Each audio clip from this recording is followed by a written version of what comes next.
Bonjour, ici Stéphane Lévesque, bienvenue à votre bulletin de nouvelles de Télécœur. Et comme c'est l'habitude, là j'ai dit, là c'est l'habitude, troisième édition. Ouais. Là on peut le dire. François Poisson qui est avec nous, journaliste de Son État, ça va bien toi, Ben François? oui, toi-même, Ouais, mon ouais, Stéphane. ben Bonjour oui. à tous et à toutes. Ben oui, parce que là tu parcours le territoire.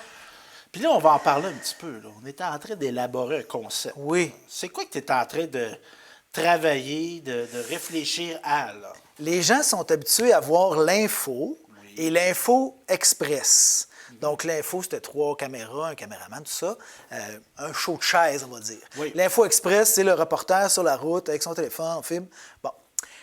L'info sur la route, c'est un peu entre les deux.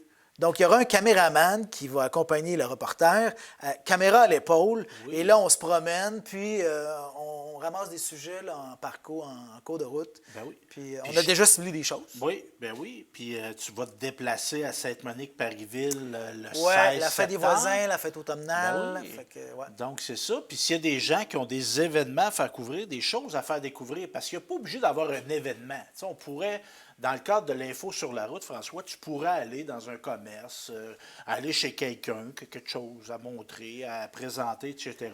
Ouais. Donc, tu es comme un genre d'enquêteur. Un détective de la réalité du cœur Ben, du je Québec. n'irai pas jusque-là. Nous, on montre, on met en Oui, valeur. non, mais là, enquêteur, là, t'es pas là pour réprimer, là. C'est Non. pas ça que je veux dire. C'était peut-être pas le bon terme. Donc, ben justement, tu es sur la route, tu as eu l'occasion de rencontrer Guillaume Carignan, Oui. conseiller municipal à la ville de Bécancour pour le secteur de Sainte-Gertrude. Tout à fait. Qu'est-ce que tu avais de bon à jaser avec lui? Ben, je voulais savoir un peu comment ça s'était passé. Le gros chantier, en fait, c'est pas terminé encore. Là, puis, faut plus leur en parler aux gens de Sainte-Gertrude. Je pense qu'ils ont eu un été un peu difficile à cause de ça. Les gros travaux d'aqueduc, notamment dans le village. Alors, sur les conseils de ville, là, c'est toujours une question assez centrale, cette question-là, aqueduc, pluvial, égout. Bon. Et là, en ce moment, une après l'autre, les municipalités vont avoir une mise à niveau de tout ça. Ça a été Saint-Pierre-les-Béquets l'an dernier. Là, ils vivent avec les bénéfices, c'est-à-dire que là, ils ont un beau village pavé à neuf, tout ça. Et bien là, c'était avec un an de retard, là, le secteur Sainte-Gertrude de la ville de Bécancour. Alors, on l'écoute un peu nous dire comment ça s'est vécu, les travaux. Alors bonsoir, ici François Poisson pour Télécœur. Je suis avec le conseiller qui représente le secteur Sainte-Gertrude, Guillaume Carignan. Quel genre d'été vous avez passé de par chez vous? Par chez nous, assez rock'n'roll quand même, je dirais. Il y a des travaux importants qui se passent dans le secteur, des travaux importants, mais surtout légitimes aussi. Il faut se rappeler que les infrastructures sont très désuètes, puis il faut les faire. Là. On s'était vu l'année dernière lorsque justement il y avait la présentation des plans de ces travaux-là aux citoyens. Finalement, il y avait eu un report. C'était à quel niveau donc ce report-là? Il y a un rejet des soumissions, le coût était trop élevé. Il faut se rappeler qu'on sortait de la pandémie aussi. On voulait prendre une chance pour essayer d'avoir un coût moins élevé pour cette année, ce qui a été le cas pour les soumissions. Alors, évidemment, c'était un peu impressionnant, là, l'étendue des travaux. De toute façon, c'est le pluvial, c'est les égouts et l'aqueduc. Le résultat, c'est que le village est un peu éventré. Oui, un peu éventré, très éventré, je dirais. Là, on va se dire les vraies choses. Là. C'est sûr que ça a créé des enjeux. Au début, il y a eu certains, je pense peut-être un problème de communication. Là. On a réagi, là, on a rectifié le tir. Là, on a installé à l'intérieur du secteur des... venant de nous, là, venant par la ville, là, des pancartes indiquant quel chemin le plus rapide par rapport au chemin de détour pour les attraits touristiques puis les commerces essentiels surtout. On ne peut pas mettre tous les commerces, évidemment, là, la liste a été trop longue, là, mais on est allé avec ces commerces-là. Je pense que ça facilite beaucoup. Ça facilite beaucoup les choses. Ce qui est important de dire, il y a beaucoup de commerçants des fois qui m'interpellent. « Hey là, Guillaume, qu'est-ce qu'on pourrait bien faire? » Il faut se rappeler que les commerçants ils ont le droit, sans cacher la signalisation existante, bien sûr, là, d'installer des pancartes publicitaires. Oui, on est encore ouvert, voici le chemin. Il faut s'aider aussi à travers ça. Là. On essaie de faire notre gros possible, mais c'est tous ensemble qu'on va réussir à passer ces travaux-là. Ces pancartes-là, route barrée, c'est les pancartes du ministère des Transports du Québec? Oui, exactement. Ouais. Faut comprendre que les camions lourds, les 53 pieds, ça n'a pas de bon sens qui passent dans le secteur. On n'avait pas le choix de le fermer. Là. On n'était pas pour laisser ça ouvert. Là. Vous pensez que ça aurait devenu. Là. Déjà que on a des fois des commentaires de citoyens que là, les 10 roues font de la poussière. Puis non, tu sais, c'est pas facile, mais tu sais, à un moment donné, il faut faut essayer de comprendre ce qu'on fait comme travaux, puis le bienfait que ça va donner pour la communauté aussi, là. Et Dieu sait qu'il y en a des camions lourds qui passent par votre secteur, là. C'est le boulevard industriel, notamment. Oui, c'est quelque chose qui me préoccupe beaucoup, surtout avec, vous connaissez la filière batterie? Avec ce qui s'en vient, moi, ça me préoccupe comme résident du secteur, essayer de limiter puis d'y aller de manière intelligente à travers ça. Mais il y a un enjeu au niveau du MTQ, fait qu'on n'a pas, on n'est pas tout à fait chez nous comme municipalité, c'est assez compliqué, là. Ouais. Vous parliez de solutions originales. Ben, il y a entre autres le Café des Trois Cloches qui a fait quelques vidéos humoristiques. Un avec genre Indiana Jones.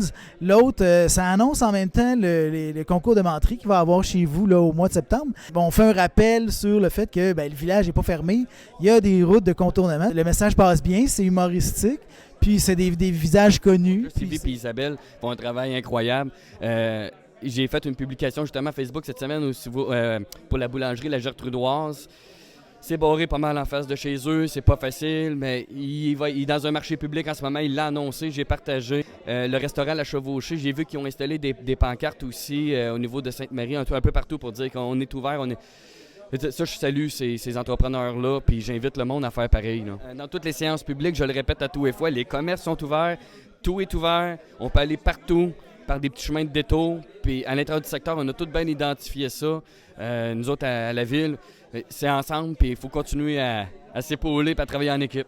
Oui, puis si tu me permets, François, pour ceux qui écoutent, si vous avez des questions techniques, vraiment plus techniques, appelez la ville. C'est l'endroit. Facebook, c'est pas la place à poser des questions, là. Appelez la ville, il y a un expert qui va vous répondre. Vous allez être bien dirigé. C'est vraiment le meilleur endroit pour avoir la meilleure information. Ben, merci à Guillaume Carignan pour sa collaboration. Guillaume qui répond présent, comme l'ensemble des élus qu'on rencontre. Tout à fait. On est bien accueillis avec nos questions. Aussi, il y avait une journée, tu as eu l'occasion d'en parler lors du précédent bulletin. Tout à fait. Il y avait une journée organisée par la MRC de Bécancour en lien avec l'immigration. Oui. Et tu as profité de l'occasion pour faire une entrevue avec une femme extraordinaire. Oui, Céline Auger. Je sors de ma réserve habituelle pour dire que c'est une femme Ce extraordinaire. qu'on ne fait jamais. Oui, hein? Céline, qui, avec une collègue à l'époque, avait créé un organisme à partir de rien. Hein? C'est né ça. Le pays. Le pays, le projet d'accueil et d'intégration solidaire. Voilà. Et tu l'as rencontré. De quoi tu as jasé avec elle? Ben, j'ai jasé justement de le pays en ce moment, c'est quoi les enjeux principaux. Oui. Donc, c'est très intéressant ce qu'elle a à nous dire là-dessus. Et elle nous parle notamment de la filière batterie qui sera vraiment, je pense, un fil conducteur là, pour plusieurs intervenants là, dans les mois, les années à venir là, et même aujourd'hui dans ce bulletin. Bien, on l'écoute. Oui. Bonjour, ici François Poisson sur le quai de Saint-Angèle-de-Laval, un secteur de la ville de Bécancour. Je suis présentement avec Céline Auger, qui est la directrice générale du pays, c'est-à-dire le projet d'accueil et d'intégration solidaire. Quels seraient les enjeux que vit le pays en ce moment? Le pays, on pourrait dire, c'est quoi l'enjeu présentement dans la MRC de Bécancour? On a un enjeu de logement. C'est clair, c'est un enjeu qui est présent pour tout le monde, avoir des logements. Et puis, je vous dirais que l'enjeu qu'on a aussi avec les personnes immigrantes, c'est qu'il y a un enjeu de transport. On a un organisme de transport qui fait super bien son travail. On a une belle collaboration avec eux, mais l'enjeu de transport, il est là. Puis quand on parle au-delà du transport en commun, c'est l'accès au permis de conduire. On a j'ai un père de famille, là, présentement à Fortierville. Il avait obtenu son permis de conduire dans sa langue maternelle, en arabe. Mais quand ça fait plus de 2 ans que tu es arrivé, bien là, tu es obligé de le faire en anglais ou en français. Lui, il l'a réussi parce qu'il a pu le faire dans sa langue maternelle à l'intérieur de 2 ans. Sauf que là, il a perdu des points. Donc là, il faut qu'il refasse son examen et ça n'existe plus maintenant dans sa langue. Je ne sais pas comment il va faire, ce monsieur-là. Il a 5 enfants, il habite à Fortierville. Donc, l'enjeu du permis de conduire, là, il est extrêmement présent aussi. Des personnes qui arrivent ici qui n'ont pas nécessairement encore leur permis. Là, ils ont le permis temporaire, mais ils n'ont pas encore le permis valide, là, qui ne réussissent pas à passer leur examen théorique, par exemple. C'est un enjeu. Parce que c'est difficile passer son permis de conduire, puis on l'exige en français ou en anglais après 2 ans, alors que moi, je me dis que c'est hyper technique, les questions, le vocabulaire. Pourquoi est-ce qu'on ne leur laisserait pas un peu plus de temps?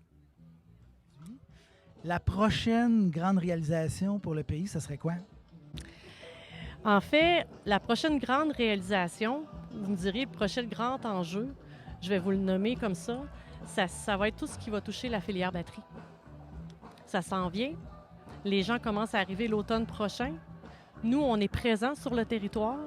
On est affairés présentement à regarder comment organiser le service à partir du parc industriel, donc avoir un bureau peut-être là-bas. Mais ça va être le gros enjeu parce que les gens vont arriver pas 5 à la fois, là. Donc, il faut repenser notre service pour être capable de répondre à plusieurs personnes en même temps, puis d'avoir le temps aussi d'embaucher davantage de personnel puis de les former. Donc, c'est certain que moi, de mon côté, il faut que je sois en mesure d'embaucher des gens avant que les gens arrivent. Dans un contexte de pénurie de main-d'œuvre. Dans un contexte de pénurie de main-d'œuvre, mais aussi dans un contexte où est-ce que pour être capable d'embaucher, ben ça prend du financement. Et là, ces gens-là vont arriver non pas d'un bassin de pays avec lesquels on est habitué là, de traiter, mais ça va arriver de partout dans le monde, là. Mais ça, en fait, c'est pas l'enjeu n'est pas là. Parce que peu importe le pays de provenance de la personne, nous, notre service, on vise sur l'accueil puis l'intégration. Donc, c'est certain qu'il y a une part de responsabilité de connaître un peu la culture de la personne qui arrive. Ça aide pour, justement, là, s'arrimer au niveau culturel. Des fois, il y a des enjeux. Mais peu importe la personne, le pays où est-ce qu'elle vient, on y offre le même service. Un service en français si possible, dans la mesure du possible. Si la personne s'exprime moins bien en français, on y va avec sa langue maternelle ou un français qui pourrait permettre une certaine compréhension, français de base. Mais peu importe la provenance, je vous dirais, là, l'enjeu, c'est pas la nationalité nécessairement de la personne, là. Mais quand même, vous parliez de votre personnel tout à l'heure. Vous êtes allé chercher des gens qui proviennent d'autres nationalités et qui parlent d'autres langues aussi, là. Oui. Présentement, au pays, on parle français, anglais, espagnol, portugais, arabe, un peu mandarin et russe. Fait que je vous dirais que pour un organisme de région, on a quand même plusieurs langues qu'on est capable dès l'intérieur avant de dire on a besoin d'un service d'interprète, mais à l'intérieur de notre gang, on a quand même plusieurs langues là, qu'on peut servir. Merci beaucoup, Céline Auger, directrice du pays, pour cet entretien. Bien, merci à vous et puis à la prochaine. Donc, Céline mentionnait, François, un bureau satellite dans le parc. Je trouve que c'est une bonne idée, moi. Oui, ça, c'est dans un monde idéal, Oui, évidemment, oui. parce que, bon, ça prend le financement, ça Oui, prend... donc, oui, parce qu'il va y avoir un volume là, de nouveaux venus, finalement. Parce qu'on s'en rend compte, comme là, c'est un nord d'Aston, il y a une famille d'origine brésilienne qui est arrivée. Puis je vois passer ça sur les médias sociaux. Je les ai croisés l'autre jour sur la rue. Donc, il y a des agents du Carrefour Jeunesse Emploi, programme d'immigration. Tu sais, si on veut bien accueillir les gens, si on veut qu'ils restent, c'est bon d'avoir des agents, mais au niveau du milieu du travail aussi. Ouais. Tu sais, que l'intégration se passe bien, on ne peut pas faire ça à l'improviste. Sinon, ça ne va pas durer. Donc, très intéressant. Je te parle maintenant, François et chers téléspectateurs, d'un avis de recherche. Te rappelles-tu de l'émission avec Gaston Lheureux, toi? Oui. Hein? Oui. C'était à 5 heures, c'était avant souper, ça, je pense. Radio-Canada. Mais là, ce n'est pas un avis de recherche. On ne cherche pas les anciens collègues de classe de François Poisson.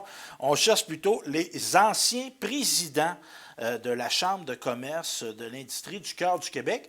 Parce que vous nous regardez, vous le savez peut-être, on a une chambre qui regroupe nos 2 MRC maintenant.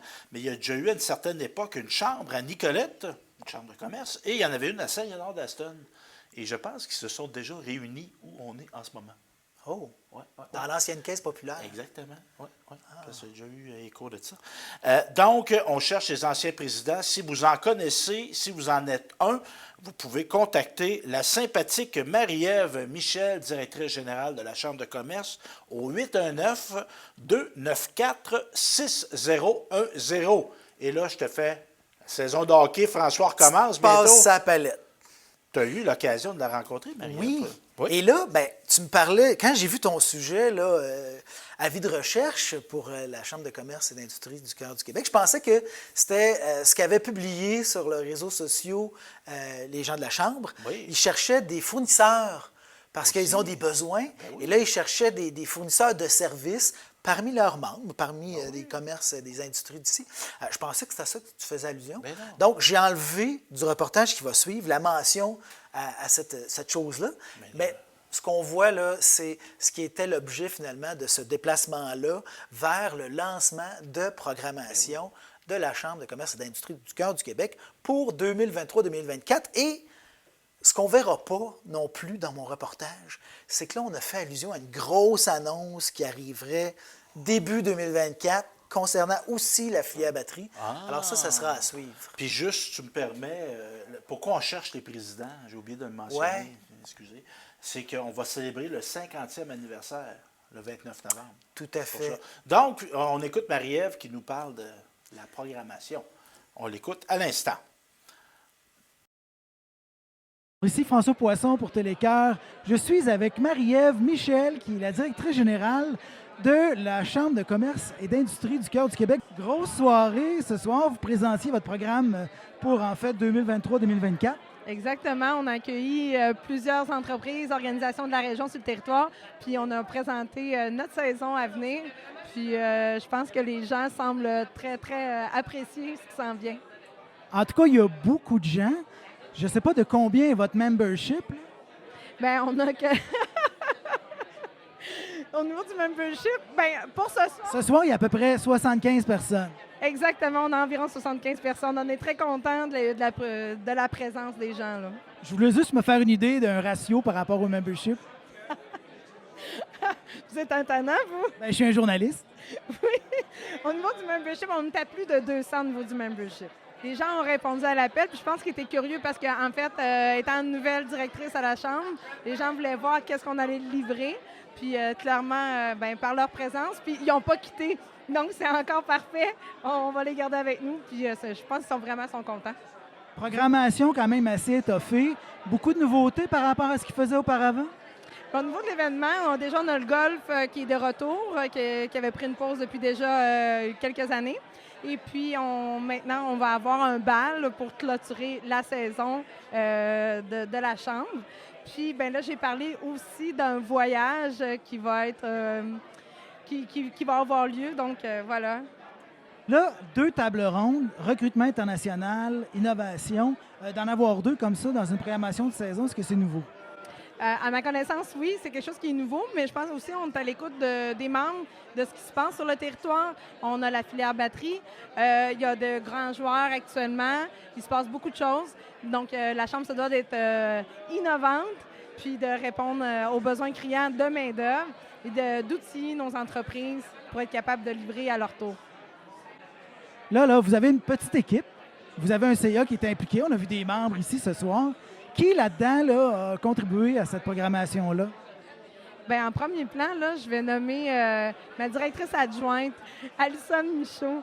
C'est un excellent bras droit. Elle était déjà à la Chambre avant mon arrivée. Donc, elle m'accompagne très, très bien là, dans la démarche. Puis évidemment, sans l'aide de partenaires, c'est la première chose que j'ai fait au lancement, c'est de nommer nos partenaires. Parce que sans sous, on ne va pas très, très loin.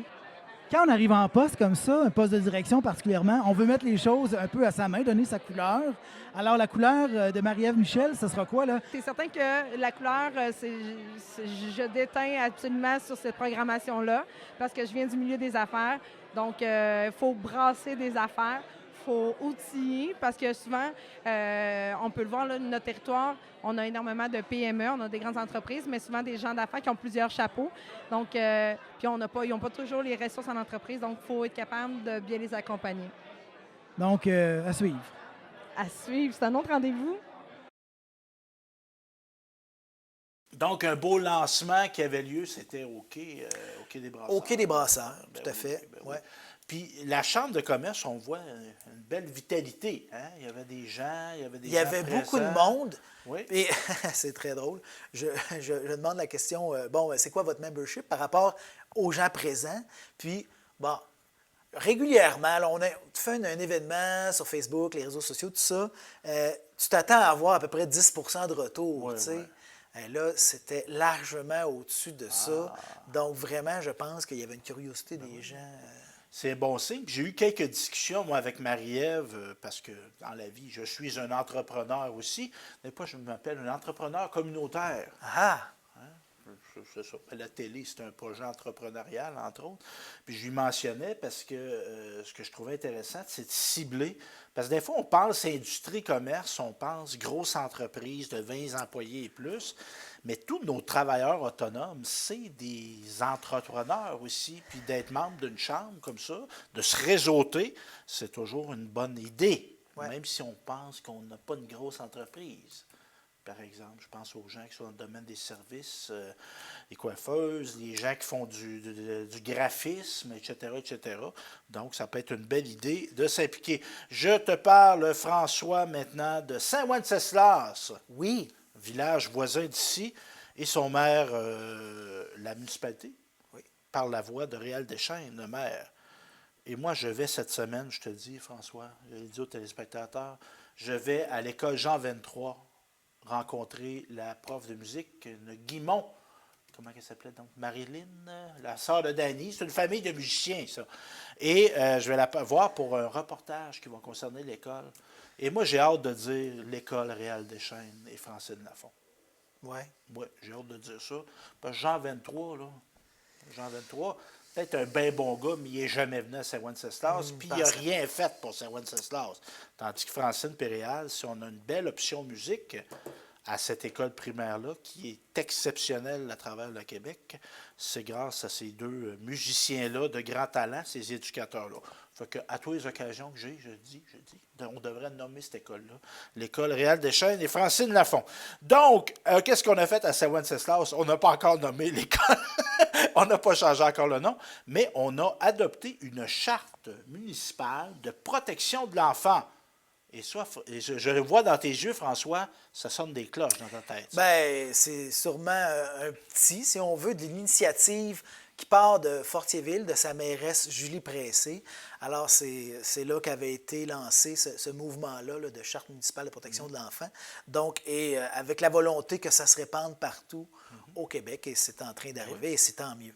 Puis, entre autres, on a mis en place, dans la charte, il y a eu un comité de citoyens qui a été formé avec des élus et un représentant des enfants. Ça, je trouve ça intéressant. Hein? Et parmi, il y a une quinzaine de mesures qui ont été proposées. Donc, on parle de mettre en place des mesures pour assurer la sécurité des enfants aux abords des écoles, des milieux de garde, sensibiliser les enfants aux règles de sécurité, encore là, très important, consulter les enfants pour l'aménagement des aires de jeu. Ça me parle beaucoup. Ouais. Moi, je disais ça quand j'allais dans les écoles à une certaine époque. Il dit, on peut avoir les meilleurs directeurs du monde, on peut avoir les meilleurs enseignants, le meilleur personnel de soutien, mais s'il n'y a pas d'enfants dans l'école, il n'y a pas d'école. Donc, dans la mesure de leur capacité, de les consulter sur l'aménagement de leur milieu de vie, moi, je trouve que c'est une très bonne idée.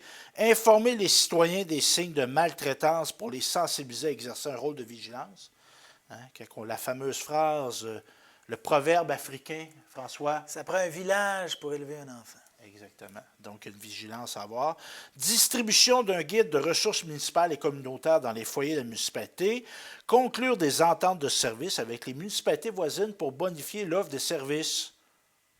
C'est l'avenir. Ben oui. C'est l'avenir que les gens se regroupent, que les municipalités se regroupent. Ben oui. Pourquoi qu'il n'y aurait pas des groupes de jeunes de Saint-Wenceslas qui viendraient utiliser les gymnases de l'école, j'allais dire la polyvalente de Saint-Nord, après l'école? Pourquoi Parce que pas? chaque municipalité ne peut pas réalistement se doter de toutes les infrastructures pour offrir tous les services. Donc, c'est des échanges comme ça. Puis à un moment donné, c'est tout notre argent, nous autres. Ouais. Hey, on est dans l'éditorial le matin. On est en forme, c'est correct, ça. Parlant de joyaux du coin, dans le secteur de la MRC de Bécancour, à Gentilly, puis j'ai passé une partie de mon été là, moi, à cet endroit-là. Tu as rencontré Philippe Dumont. Philippe Dumont. Oui. Philippe Dumas. Oui. Du Moulin Michel. Tout à fait. Tu l'as rencontré, puis tu as jasé de quoi avec lui? Là? On a jasé de renaturalisation de la rivière du Moulin, donc qui aboutit au Moulin Michel. Qui dit moulin? Bon, c'était le pouvoir d'eau jadis qui actionnait les moulins. Moulin à scie, moulin à farine, ainsi de suite. Alors, le Moulin Michel, c'est un moulin à farine. Donc, la rivière, c'est un peu la raison d'être. Et il y avait, bon, ça supposait, pour avoir ce pouvoir d'eau, là, qu'on ait toujours un barrage, puis qu'on ramasse l'eau pour ensuite la faire venir à la roue, tout ça. Et là, ben, ce qui arrive, c'est que tout ça s'est un peu détraqué avec le temps, le système de la rivière, je veux dire. Et donc, là, il y a des alluvions, il y a des sédiments qui se sont accumulés, qui sont dans le barrage, finalement. Et là, il y a des débordements. Ouais. Alors là, ça fait en sorte qu'on a voulu s'attaquer à ça. La Société des Amis du Vieux-Moulin a levé la main, il dit, il faut faire quelque chose. Ben oui. Et là, ce qui est admirable, c'est qu'un paquet d'intervenants ont été réunis pour régler ce problème-là qui concerne tout le bassin versant de la rivière du Moulin. La rivière du Moulin, là, c'est un petit cours d'eau. On la regarde, puis à part au printemps, évidemment, c'est pas très impressionnant, mais ça a des ramifications partout jusqu'à Sainte-Marie-de-Blandford. Ah, ouais. Donc, ouais. Et donc là, ben, on veut lui donner de l'amour. Ben oui. On veut lui donner de l'amour pour éviter, là, justement, des débordements au Moulin-Michel, mais aussi pour son bien-être, pour notre bien-être à nous qui pouvons en profiter. Il n'y a pas de rivière là, il n'y a pas eu de moulin là. Voilà. C'est ça. Fait qu'on écoute ça, François.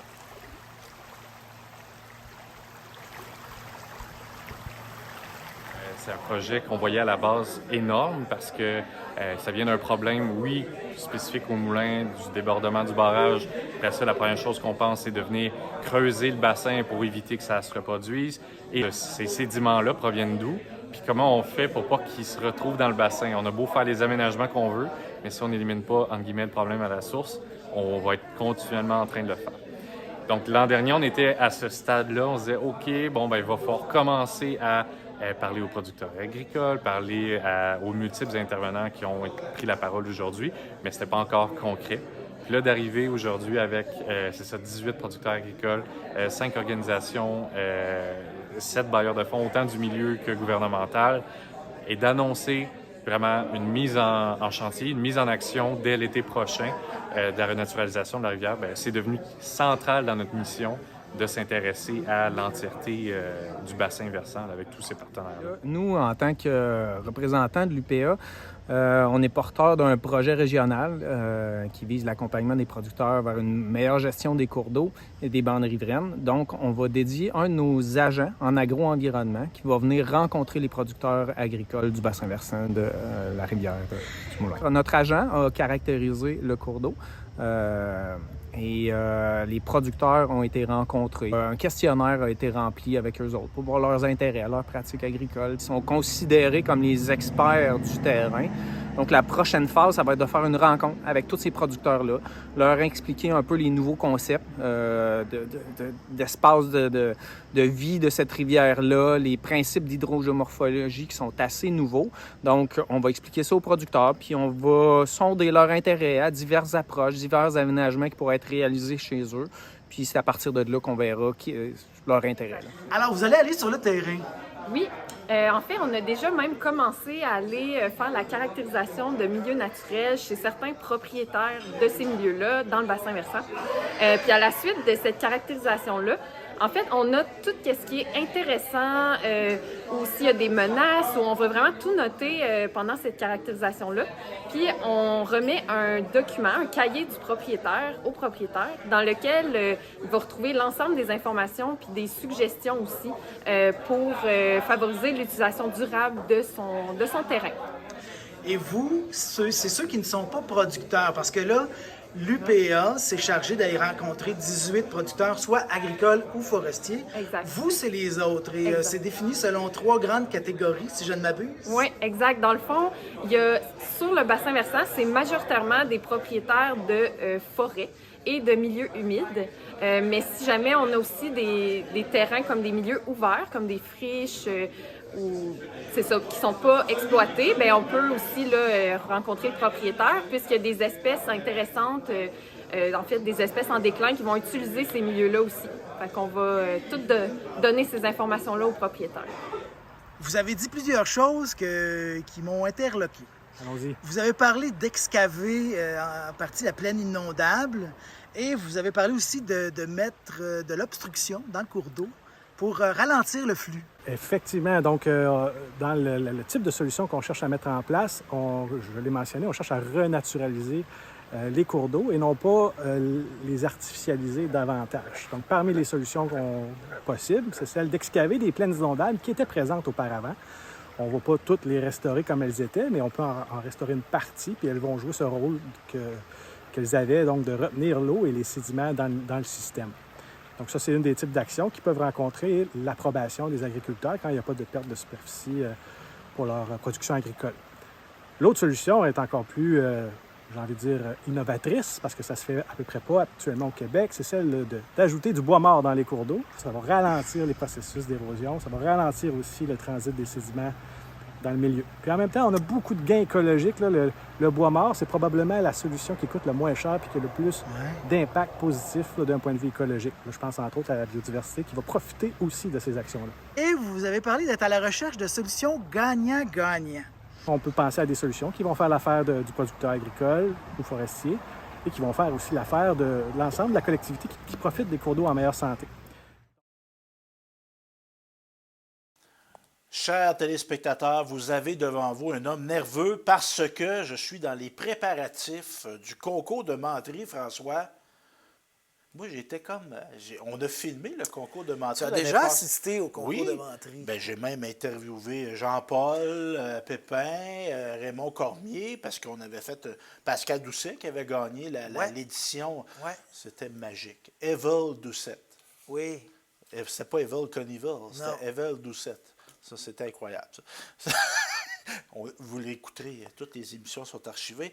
Donc, concours de menterie, toi, tu étais partie prenante de ce concours-là. Parce que moi, tu ne m'as pas donné d'un gars menteur. Je ne suis pas menteur. J'étais partie prenante à partir de la 2e édition et là, on est à la 7e édition. OK. Donc, la première édition dans le cadre du 50e anniversaire de Bécancour en 2015.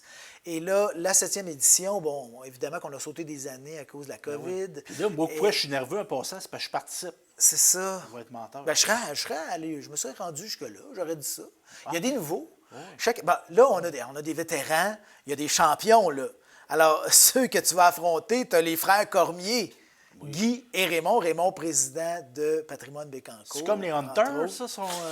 Ils jouent dur? Ils sont redoutables. Okay. Ils sont redoutables. Guy avec sa parlure typique et puis Raymond avec une imagination... et une connaissance. Une connaissance. Parce que là, il faut préciser, ces concours de menterie-là, c'est pas de compter une affaire qui n'a pas d'allure, là. Bien, elle pourrait pas avoir d'allure, mais souvent, ce qui va faire une bonne menterie, c'est qu'elle est appuyée par des faits. Bien, on peut distinguer, là, bon, il y a les contes, OK? Les contes, là, ça, c'est fantastique. Ouais. Au Québec, les contes, c'est Tijan. Tijan, qui n'est pas impressionnant, mais qui est un homme fort, puis là, qui va toujours réussir à avoir la fée du roi. Tu sais, la princesse. Mais il n'y a pas de princesse, il n'y a jamais eu de princesse en Nouvelle-France. Fait que, tu sais, c'est imaginé. Il y a des légendes. Les légendes, ça part de quelque chose de réel. Et là, comme les forges du Saint-Maurice. Et là, ça devient fantastique. On rajoute. Intervenu, oui, parce qu'il y avait la chaleur, il y avait le feu, tout ça. Et là, on met le diable aux forges. Et là, ça devient plus grac nature. Les gars s'ennuient dans le les gars de chantier, là, tout ça. On invoque le diable. On part du réel, puis ça devient quelque chose de... Bon, les mensonges, bien, c'est un peu un mélange des deux. Et ce qui est particulier au concours des menteries, il faut inclure quelque chose de Bécancour. Ça couvre la ville de Bécancour, ce concours-là. Et il faut être respectueux. Il y a certaines règles à suivre. Le temps, très important. Hein? Stéphane me demandait des trucs, mesdames et messieurs. Je lui ai dit, respecte le temps, sinon, disqualification. Après 7 minutes, là, c'est la trappe. Donc, voilà. Il faut parler de quelque chose de Bécancour, il faut respecter le temps, c'est le plus important. Et la beauté de ça, puis sûrement que tu l'abordes dans ton entrevue avec Raymond Cormier, c'est une activité de financement. C'est une activité de financement. Je n'ai pas interviewé Raymond. J'ai interviewé Jean-Paul Pépin, qui est qui est le second de Raymond pour l'organisation du concours de menterie. C'est lui qui, à travers les années, a porté ça. J'ai interviewé Rosalie Riopel, on a une menteuse cette année. On en avait eu une au début qui avait gagné, d'ailleurs, cette année-là, 2016. Et cette année, on a une menteuse. Ça semble difficile d'avoir des femmes Mais moi, je l'ai écouté, l'entrevue. Elle a de bonnes remarques, Elle Rosalie, est- pour oui. expliquer la peu de présence. Oui. Peut-être vrai. En tout cas, on va vous inviter à l'écouter. Ouais. Puis on revient après. Puis il y a Maurice Richard, Oui. qui est président d'honneur. Oui. Et ensuite, j'ai interviewé aussi, mon Dieu, les animatrices, parce que j'étais animateur. Oui. Et là, je serai remplacé par les deux gentilles femmes qui animent non seulement ce concours de menterie, mais aussi, en tout temps, le Café des Trois Cloches. On écoute ça, mon François. Allons-y. Je vous préviens, vous allez entendre dans ce qui suit des propos fantaisistes parce qu'il sera question du concours de menterie, le 7e depuis la création en 2015. C'est cette année à Sainte-Gertrude qu'on devra se déplacer le 24 septembre pour le voir. Il y a 9 menteurs, une menteuse qui seront en lice. Alors, à ne pas manquer, on écoute les intervenants nous en parler. Faire un petit raccourci, c'est qu'on sort de la salle paroissiale lors d'une activité à Précieux-Sang. Raymond, il dit, moi, j'ai une activité à faire, ça serait concours de menterie, ça t'intéresse-tu? Oui, on part, puis on est parti avec ça. Donc, l'idée est venue de Raymond Cormier, président de Patrimoine Bécancour. Raymond, il a sorti ça parce que c'était dans son programme du 50e. Vous dites dans le privé que la cohorte 2023, c'est la meilleure de tous les temps. Je me suis fait rabrouer un peu, c'est que c'était l'une des meilleures. Mais la meilleure, j'y irais, moi, personnellement, parce que j'ai tout regardé les CV, et puis il y a du lourd. C'est tous des gens qui ont réussi dans la société. Pas facile, compter des menteries, là. Ça fait que c'est de l'improvisation, ça prend une espèce de culture, d'imagination, puis être bien en jeu quand tu comptes ça. Là, vous ne mentirez pas cette année, ça va vous manquer? Non, moi, je vais continuer sur la même élan. J'avais tendance après mes années de menterie, à en compter des petites. Donc, à force de mentir, c'est devenu une seconde nature, puis on ne peut plus s'en défaire. Une seconde nature. Bon, on vous souhaite un prompt rétablissement, si c'est possible, à moins que ça soit chronique. Merci, M. Pépin. Ça me fait plaisir. Je suis avec Rosalie Riopel, qui sera une menteuse cette année. Oui, je serai une menteuse cette année pour la première fois de ma vie. Le concours a de la misère à en trouver des menteuses. As-tu une opinion là-dessus? Ça reflète quand même dans notre société ce qui se passe là, quand on regarde la politique, tout ça. Mais de plus en plus, je pense que la porte s'ouvre. Là, fait qu'il faut battre la trail, comme on dit. Moi, il y a une femme avant moi qui a été gagnante. Lise Roux de Précieux-Sang. Fait que c'est une belle inspiration. Là. Je pense que c'est ça. Je suis plus jeune. Là, fait que je vais devoir peut-être jouer du coude avec les grands maîtres menteurs. Mais quand même, ça s'en vient, ça s'en vient. Est-ce qu'il y a des petits papillons? Est-ce qu'on est prête? Première question, papillon un peu, mais ça va bien, je suis quand même habituée. Prête, moyennement. Une menterie, c'est dur, hein? Ça évolue dans ma tête, ça évolue beaucoup. Des fois, je rebondis sur une autre idée, fait que ça mijote. Bonne chance! Merci, François! Alors, je suis avec le président d'honneur du concours des menteries, Maurice Richard, qui est aussi l'artiste derrière cette œuvre. Et M. Richard, vous n'êtes pas un menteur, vous allez venir parler de Pinocchio en tant que président d'honneur dans votre allocution. Oui, mais ça, c'était la condition. Parce que vous savez que j'ai passé une partie importante de ma vie comme homme public, comme politicien. Il me semble que ça ne cadrait pas tellement à dire président des menteries. Je me permettrai plutôt de raconter l'histoire de Pinocchio. C'est quand même une histoire comme un peu celle de Blanche-Neige. Et puis, c'est quand même quelque chose d'historique. Hein. C'est de l'Italie en 1883. Donc, la toile reflète ça. Et la valeur ajoutée, c'est que l'événement, là, c'est pour Patrimoine Bécancour. Et là, il y a un aspect historique, donc patrimonial. Bon, ça a beau situer en Italie, tout ça, mais il y a eu, ça a une carrière, toute l'histoire de Pinocchio. Donc, c'est comme un rappel de, pour quel organisme c'est, tout ça. Tout à fait, ça cadre bien. J'aime l'histoire, et l'histoire, c'est plaisant quand c'est romancé. Tout à fait. Je suis avec Sylvie Lachance, Isabelle Meyran. Vous allez être les maîtresses de cérémonie pour le concours des menteries 2023. Vous recevez les gens dans votre village, dans votre église. Alors, comment on se sent? On essaie de ne pas trop y penser tout de suite. On est un petit peu fébrile, là, mais ça va bien aller. C'est quand même les meilleurs menteurs du Québec qu'on reçoit, c'est pas rien dire, là. Les meilleurs. Puis là, je disais, on a vraiment de la place. Le plafond est très haut. Fait que le nœud, il peut allonger indéfiniment. On est capable. Est-ce que les juges sont trouvés? On en a 2 officiellement trouvés qu'on peut nommer. C'est Ben Tivierge et Sonny Richard de la Maison des Jeunes. Le 3e, on a une idée, là, mais on ne l'a pas approché encore. Qu'est-ce qui a guidé votre choix pour les juges? Bien, on voulait une fille, puis on voulait quelqu'un de jeune qui représente plus la jeunesse, puis on voulait quelqu'un typique du village qui est bon vivant, très ricaneux, qui va être un bon public. Ah oui. Excellent. Bon, on va aller vous voir. Bienvenue. Puis n'ayez pas peur des travaux, c'est très, très, très accessible. Excellent. Yes.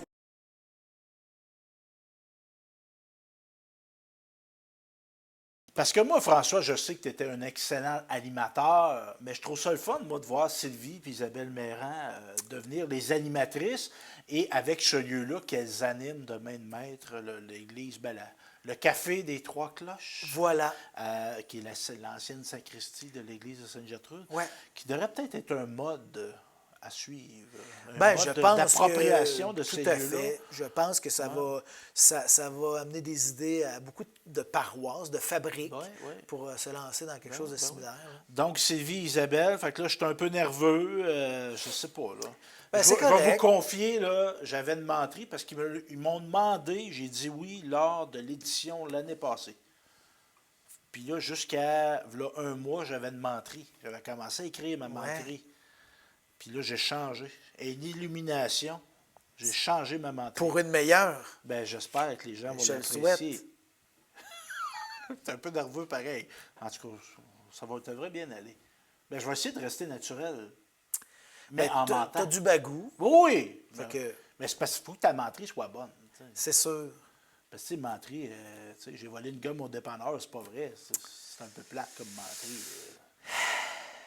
Mais des éléments patrimoniaux, on parle de patrimoine de Bécancour. Oui. C'est toujours bien de situer ça, des fois, peut-être à une époque plus reculée, une époque, je sais plus pas. Dur à vérifier. Là, je veux pas que tu en écrives une troisième. Vas-y, ton idée. Ben, elle est relativement contemporaine, la menterie. D'accord. Parce que l'histoire, puis je te félicite, entre autres, tes entrevues récentes avec Michel Morin. Tu sais, l'histoire, ça peut être le régime français, mais ça peut être le 20e siècle aussi. Ben, on parlait de la Tour des Martyrs. Je ne sais pas si vous avez vu ça. C'était très, très intéressant, ton entrevue avec Michel. Merci. Tour des Martyrs. Donc, on nous parle maintenant, tu as été à la rencontre des gens de la Visitation de Yamaska. Oui. Un beau petit village. Oui. La rivière, là-bas. Oui. C'est beau, c'est beau. Mais là, on pouvait moins y aller. Ben là, on en a parlé lors d'un bulletin antérieur, que le pont est rouvert, le pont des Moulins. Moulin-Michel, pont des Moulins, parce que, bon, c'est pas la même rivière, là. Ça, c'est une branche de la rivière Nicolette, mais pont des Moulins, toujours bien, réouvert. Oui. Oui, je suis allé, c'est leur 125e. Et ça, ben, ça fait en sorte qu'on fréquente davantage à ce moment-là. C'est ce qui s'était passé à Nicolette l'année dernière pour le 350e, à Lemieux aussi pour le 100e. Et cette année, Saint-François-du-Lac, le 350e, il y aura dans un prochain bulletin un peu un survol là, des grands événements qu'il y a eu.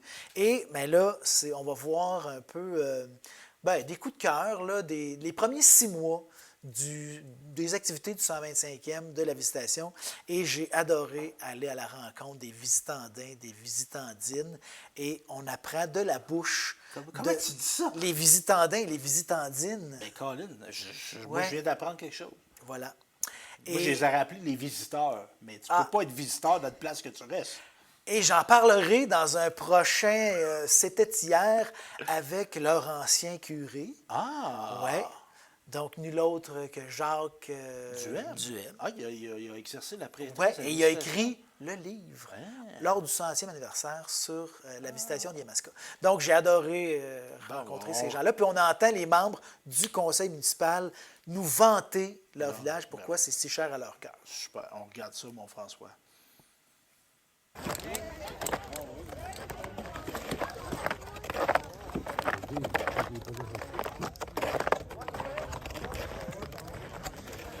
Donc, on est à une soirée, là, une randonnée en raquette.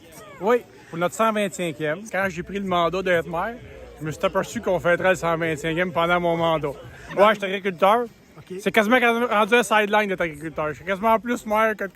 Non, mais j'ai beaucoup de réunions, mais je suis encore agriculteur. Ouais, je tire des vaches. C'est quoi? Ah, vous tirez des vaches. Oui, producteur de lait. Je suis avec Alexandra Vouligny, qui est la directrice, la responsable. Ouais, on s'est pas donné de titre, là, mais on est responsable du 125e là, de la visitation. Ouais, c'est Parfait. ça. C'est le moment de faire bouger là, la municipalité, puis rassembler les gens et tout ça. Là, donc, je trouvais que c'était une bonne façon de m'impliquer puis d'avoir une municipalité vivante. Là, parmi les premières grosses décisions à prendre, il fallait monter une programmation. Oui, faire la liste des activités. On a décidé, en fait, là, avec plusieurs personnes, comme je l'ai dit. Donc, il y a entre autres mon cousin Samuel. Puis le troisième membre du comité, Laurent. C'est ça. On est à peu près les trois là, qui décident un peu des activités, mais on n'est pas les seuls là, pour faire l'organisation. Fait qu'un trip de famille. Moi, ce que j'ai trouvé avec eux autres, c'est une famille élargie, pour le vrai. Parce que je viens vraiment pas de leur milieu. J'ai pas été à l'école avec personne ici, pour le vrai. Mais j'ai été extrêmement bien accueilli, pour le vrai. Je me suis fait des amis, j'ai fait des contacts. Il y en a déjà une prochaine dans 2 semaines. Une Cabane à sucre. Cabane à sucre, exactement. Bon, dans les activités, il y a Pâques, il y a l'Halloween, il y a la Saint-Jean, il y a le tir des tracteurs qui est le festival de la visitation. Oui. Mais là, vous avez ajouté, il va y avoir un rallye, entre autres. Oui. Les autres activités, est-ce qu'on en oublie? Il va y avoir la soirée canadienne au mois de décembre. Exactement. Avec le Noël des enfants, c'est ça? Oui.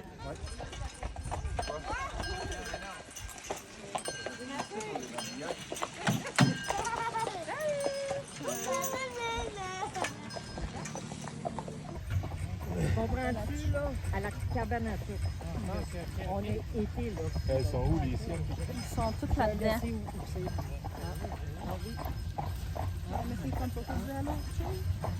Puis qu'est-ce qui est incontournable ici, là, qui rend ça si attachant? Les gens. C'est les gens.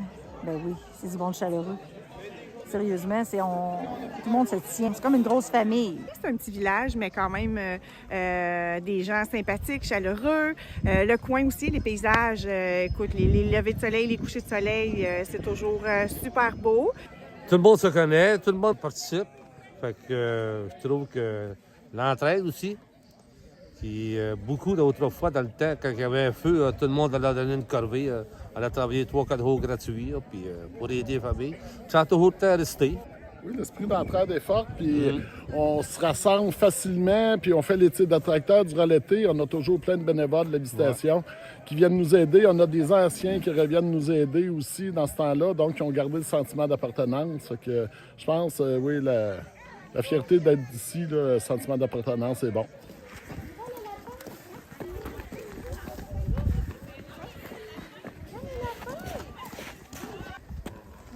Regarde, moi, c'est quoi j'ai vu? La pomme partie. Merci. Merci beaucoup, Roger Lapin. Merci.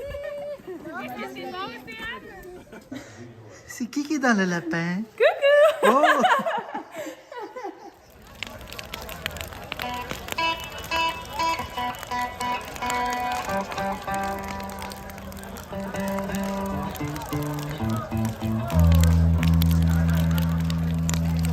Qu'est-ce qui a apprécié le plus de ma paroisse, c'est la simplicité des paroissiens. Puis on est dans un système que le monde tient à cœur. On est une paroisse que tu rencontres n'importe qui, on se salue, on s'aide, on s'entraide. C'est une paroisse avec beaucoup d'entraide. C'est qu'est-ce qui nous tient ici. Il y aura bien de la misère à aller ailleurs à cause de ça. À ceux qui ont su rester debout et fiers, je lève mon verre. À l'État qui devrait sans frontières, je lève mon verre. À ceux qui ont su passer tard.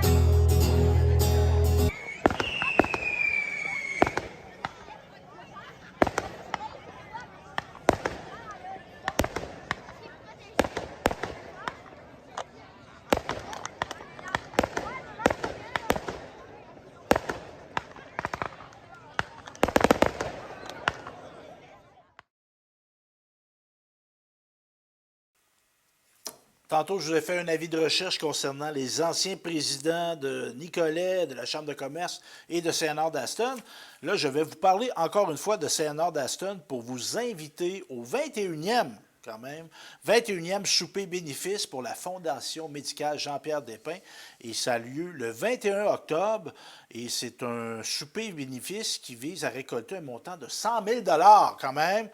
Donc, une belle activité. Et c'est sous la présidence d'honneur de 2 entrepreneurs très dynamiques de Saint-Léonard-d'Aston, soit Dave et Cindy Lemire de Soudure DR Lemire. Donc, on peut se renseigner en se rendant sur le site fondationmédicalejpd.org. Écrivez donc directement à Karen Béliveau ou Isabelle Beauchemin là, sur Facebook. Vous allez avoir de l'information en masse. T'as-tu un bel été, François? J'ai eu un pas pire été. T'as-tu voyagé beaucoup? Voyager beaucoup, non. Ben, je suis allé voir des îles du Saint-Laurent. Hein? Je suis allé à Grosse-Île. Oui. Et je suis allé à l'île aux Grues. Ça, on sort un peu de notre territoire. Ouais. Mais comme Québécois, là, je pense que c'est un pèlerinage obligatoire parce qu'on a beaucoup de... Un devoir de mémoire. Oui, devoir de beaucoup de Québécois qui ont des racines irlandaises. Hein? Et malheureusement, il y a eu une famine en Irlande à un moment donné et il y a beaucoup d'Irlandais qui ont dû s'expatrier et on les a accueillis. Oui. Accueillis. Quand on dit le mot accueillis, habituellement, c'est agréable. Mais ça ne devait pas être très agréable à l'île, à Grosse-Île, être Non, accueilli, ben écoute, il y a eu une épidémie et il y a un paquet de gens qui sont décédés, qui sont enterrés là-bas. Donc... Et moi, j'avais eu l'occasion d'aller à ce lieu-là qui a aussi servi des expérimentations. Tout à fait. Pas sur des êtres humains quand même. Si je me rappelle bien, pendant la Deuxième Guerre mondiale, il y a eu des armes chimiques qui ont été testées là. Mais moi, j'ai eu l'occasion d'aller à ce site-là et il n'était pas encore ouvert au public. Hein? Et il y avait un aura encore de Ça mystère. nous ramène loin dans le temps. Oui, bien, l'avantage de vieillir. Les années 90, c'était pas encore touristiquement accessible. On avait un prof qui avait pu au cégep, j'étais au cégep à ce moment-là, qui nous avait amenés là. Et c'est ça, dans le fond, tu te promènes là et tu marches et partout, il y a des gens enterrés. C'est quelque chose. Mais il y a encore, je trouve, un peu cette aura-là. Ouais. Tu sais, l'île est divisée en 3 parties. Tu as la partie vraiment où les immigrants arrivaient, puis où ceux qui étaient en quarantaine parce qu'ils n'avaient pas développé des symptômes de la maladie, donc étaient là. Il y avait des hôtels, première classe, deuxième classe, troisième classe. On respectait comment les gens étaient disposés dans les bateaux. Ensuite, il y avait le village. On va se le dire, on donnait plus d'importance à... Ben, l'hôtel est plus beau pour la première classe, c'est comme ça. Il y avait dans le milieu le village avec les gens qui travaillaient à ce centre-là. Et à l'autre bout, ben, c'était vraiment les malades. C'était là les gens qui avaient développé des symptômes. Puis, donc, c'est ça. On revient à chez nous. Ton été à toi. Oui, mon été à moi. Moi, je te dirais que j'ai eu un été très cœur du Québec. Je me suis diverti à 20-30 minutes de voiture de chez moi. J'ai été quelques fois voir des spectacles à Gentilly les mardis. Oui, le gin. Ben oui, j'ai été au Gin and Blues. Gin and Blues. J'ai été au Festival des Générations. J'ai été au Festival du Cochon. J'ai été au Festival du Blé d'Inde. Pour ça, j'ai été à nos 2 powwows. Oui. Et ça, là, je dis aux gens, allez à nos powwows. Hein? Ben, à nous. Moi, je ne suis pas un Abénaki, mais on est très bien accueillis. On est invités à y aller. À Odanak et à Wolinak. Exactement. Et parfois, on a la perception qu'il faut être autochtone pour aller à un powwow. Loin de là. Très belle occasion de découvrir la culture autochtone. Les gens sont contents de nous voir. Je dirais même que c'est très émouvant. C'est très intéressant, c'est divertissant. Des fois, on peut dire émouvant, divertissant, ça ne va pas ensemble, mais là, on réussit à joindre les deux. Donc, vous allez voir justement, j'ai préparé une vidéo, un montage de mon été. T'as-tu déjà été au powwow? Je suis allé au powwow et il faut être respectueux. Il y a des règles, il y a des... Bon, nous, dans nos soirées, nos cérémonies, il y a des choses à respecter. C'est la même chose. La première fois que vous allez là, soyez à l'écoute. Il y a un maître de cérémonie qui va indiquer comment se comporter, tout ça. Et ne faites pas l'erreur. Ce que les gens portent, là, c'est une régalia. Oui, je l'ai appris. Le costume traditionnel, une régalia. Oui. Donc, parce que si on utilise un autre terme, ce n'est pas apprécié. C'est ça. Ben, c'est correct aussi. Oui. Ben oui. On nomme les choses par leur nom. Ben oui. Donc, je vous présente une vidéo pour conclure justement ce bulletin de nouvelles. Une vidéo qui, je dirais, résume mon été culturel. Donc, je vous invite à visionner ça. Et on se dit à la prochaine.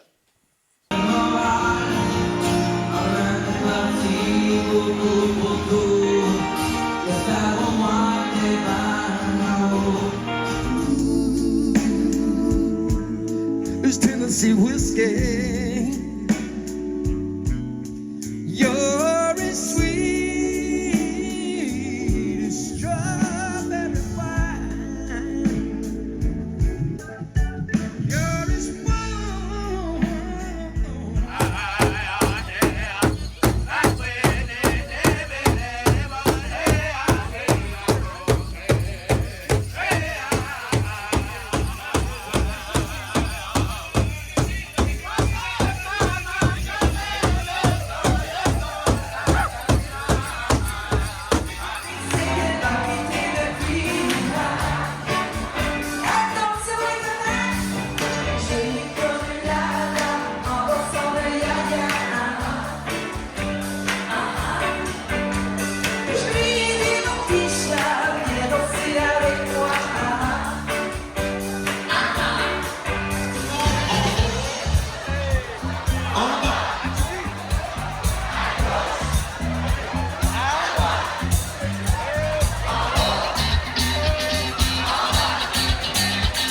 À gauche, et à droite, ce soir est là.